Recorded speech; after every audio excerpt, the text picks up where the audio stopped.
Hello, everyone. This is Gene Geog History.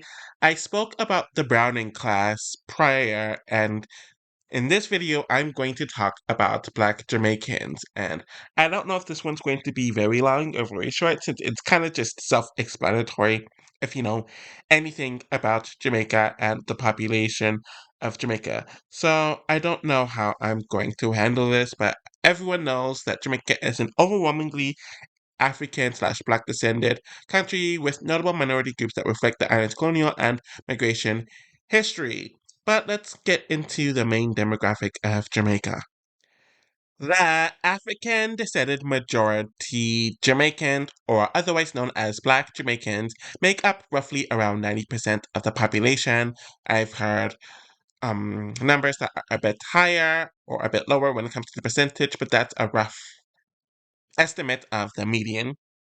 The vast and overwhelming majority of Jamaicans are descended from enslaved Africans brought to the island during the transatlantic slave trade, mainly from West and Central Africa, as we all know. But the thing with this is that a lot of modern Jamaicans come from many areas in West and Central Africa where we aren't just from one place. And even when you look into when we were taken from Africa, around like the 1500s, 1600s, I'm assuming, a lot of the countries that we now know take up Central and West Africa weren't countries. So Nigeria was not a country when the ancestors of Jamaicans were taken from that area to Jamaica and the West. A lot of the countries in Africa were created within the last 100 to 200 years via colonialism. So that's why a lot of people from the West say we're not from Nigeria, we're not Nigerians, we're not Ghanaians, stuff like that, because technically, when their ancestors were in Africa, it wasn't called that. So, centuries of mixing meant that many Afro Jamaicans and even just Western people, but we're specifically focusing on Jamaicans now, are Afro Creole rather than tied to one specific African group. Though cultural memory preserves Akan, Igbo, Yoruba, Congo, and other influences, as those are the main tribes that are associated with Jamaica. And if you take an ancestry test, these are the ones that tend to come up, though there are many, many, many other ones. This group makes up the core of Jamaica's population. Language, i.e., patois/Creole, which is essentially English with African influences, and culture through music, religion, and food. Regarding the timeline of the historical context, the Atlantic slave trade began in the 16th century with many Africans arriving in Jamaica, and it seemed like the numbers for the Black Jamaicans increased significantly in the early 18th century. I don't know if this is due to them migrating more Africans to Jamaica that haven't been there for the last 200 years, so I guess a newer crop. Also, Jamaica was used plantation-wise for the sugar trade, which was the cornerstone of Jamaica's economy, and it led to a high demand for labor.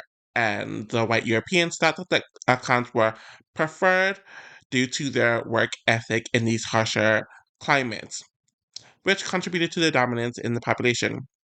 The Maroons are essentially descendants of freed slaves, where they freed themselves, and they played a significant role in resisting English rule, and they did eventually sign treaties with the British, and this integration of various ethnic groups into the Jamaican society helped maintain a diverse population. So all of these factors combined created a unique demographic profile in Jamaica with a significant Afro-Jamaican presence that's distinct from other slave areas in the West. And also, the Caribbean had harsher climates when it came to how um, they produced crop and stuff like that. So they would send the criminals or the harsher people, whether they're from America or from Africa, to the Caribbean for this reason.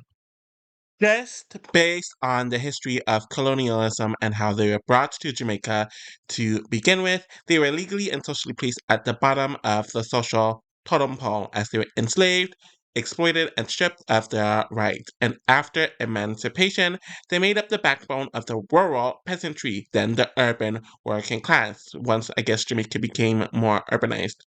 Despite being marginalized under colonialism, Afro Jamaican culture, i.e., the language, music, food, and religion, still is the most definitive Jamaican identity in the 20th to the 21st century as I'm recording this.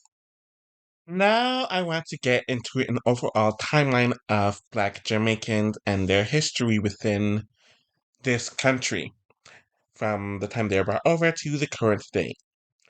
So, number one, the arrival and enslavement. So, from 1509 to 1834. From 1509 to 1655, the Spanish colonized Jamaica, and the first enslaved Africans arrived to replace the quickly dying Taino laborers, and Africans were already central to the sugar production. So, in 1655, the English seized Jamaica from Spain, and the island was developed into a plantation economy where sugar, coffee, and bananas was produced. From 1655 to the 1800s, hundreds of thousands of Africans were forcibly brought through the transatlantic slave trade, so it's just a consistent thing. With origins being from Akan, which is the modern day Gold Coast, Igbo, the Biite of Biafra, Yoruba from modern day Nigeria, Congo/Angola, Koromanti, which is a British label for Akan speaking groups. Enslaved Africans faced brutal labor, high mortality, and were denied rights. The Maroons formed runaway communities in Jamaica's interior. The Maroons fought two wars against the British from 1728 to 1739 and 1795 to 1796, winning semi-autonomy. 2. Emancipation and struggles for land, so from 1834 to the 1860s. So on 1834, slavery officially ended and replaced by a quote-unquote apprenticeship system, which is half slavery, which was abolished fully 4 years later in 1838. Formerly enslaved Africans sought land and autonomy, and many left plantations to form free villages and small farms, especially in the hilly regions. White planters tried keeping the wages extremely low so they can continue ripping them off, but they realized it wasn't working, so the British decided to import indentured Indian and Chinese workers to replace the black labor that no longer wants to work for these white owners. Black Jamaicans were largely pushed into small scale agriculture and the informal economy in mainly rural areas, so I guess urbanization wasn't really as much of a thing at this point in time. 3. Repression and revolt, so from the 1860s to the 1900s. So in 1865, the Morant Bay Rebellion, led by Paul Bogle, black peasants protest poverty, landlessness, and injustice, and it was violently crushed by Governor Erie with mass killings and hangings. Awful. After the rebellion, Jamaica's local self-government was suspended and replaced by direct British colonial rule, so the Crown Colony system. Black Jamaicans were politically marginalized with little access to power or capital. And it's crazy because they are the majority in the country, but they didn't have any access to anything. By the late 19th century, most remained rural peasants or urban poor. And I guess this is where racial urban planning comes in. 4. The rise of black nationalism. So from the 1900s to the 1930s, so, despite all this, Black Jamaicans began forming churches, schools, and community organizations for themselves. And of course, Marvis Garvey emerged as the leading figure of Black pride and Pan Africanism, though there was a lot of controversy regarding it because he had back to Africa ideals. And though he migrated abroad via the United States and the United Kingdom, his message deeply shaped Jamaican identity. 5. Labor movement and path to independence from the 1930s to 1962. In 1938, major labor riots erupted, i.e., dock workers, sugar estate workers, banana workers. It led to new trade unions and political parties.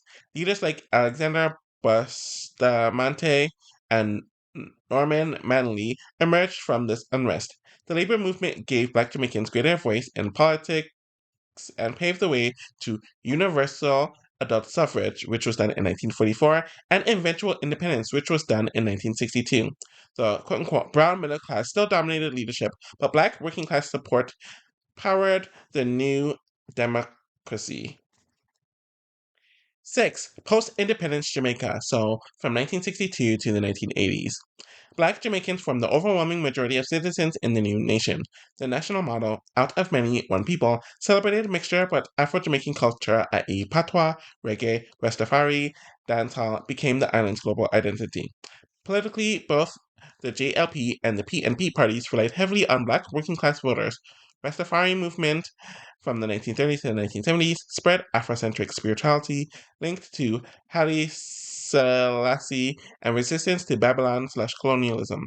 Black Jamaicans increasingly claimed cultural and political pride, though economic inequality continued to persist.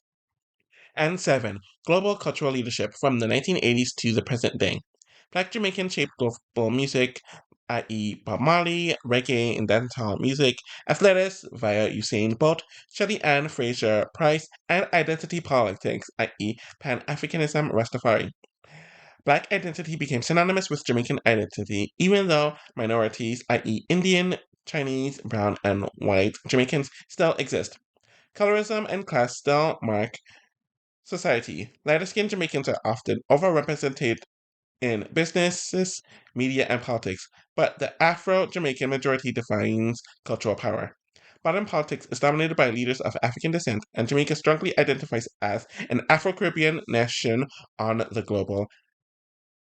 Just to end the video in a somewhat interesting way, I wanted to talk about the average ancestry admixture of a Black Jamaican, which is the majority group in Jamaica at roughly around 90% of the population. Being such, so when it comes to the African ancestry, the average is between 75 to 85%.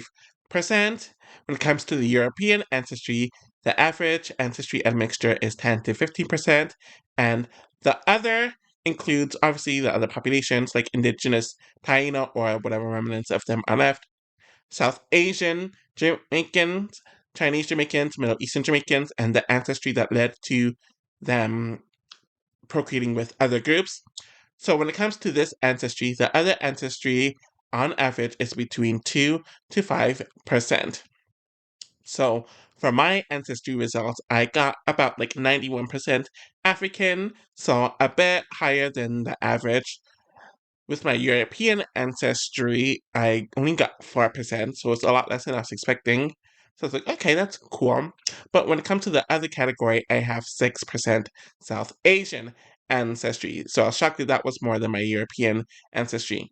So, anyways, the overall pattern when it comes to the average ancestry of a Black Jamaican, it reflects the heavy importation of enslaved Africans from West and Central Africa to the point where they became most of the Jamaican population, and most of Jamaicans and ambiguously Black.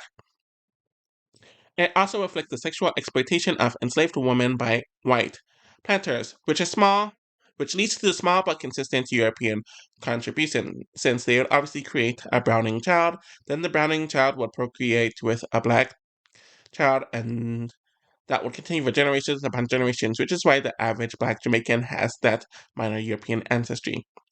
This pattern also reflects some Taino ancestry persisted, especially via early Europeans with Africans.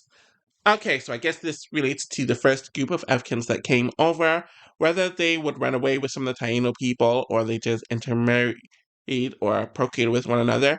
That's how that early admixture would remain. And also the later minor inputs from Indians and Chinese through indentured servitude, though this usually blended more into the brown group. And I discussed in the Dougla video how I clearly have a Browning relative somewhere. I don't know if it's the grandparent or the great grandparent, but yeah. Overall, the average Black Jamaican is overwhelmingly African in ancestry with a modest European fraction and trace levels from other groups. And that concludes my very brief video on Black Jamaicans. I'm probably going to go into the different types of admixtures when it comes to the African tribes in the future. That's something that I wanted to do just based off looking at my own ancestry results that I've taken here and there with the different sites. I just didn't have the time to do it here, and I wanted to get to the bullet point, general talking points when it comes to Black Jamaicans and their history within Jamaica. So I went through the Browning class, I went through the Black Jamaicans, and I'm going to go through the other demographics in Jamaica. So I'm going to go through. I already talked about the Douglas Jamaicans. I guess they would be a part of the Browning group as well.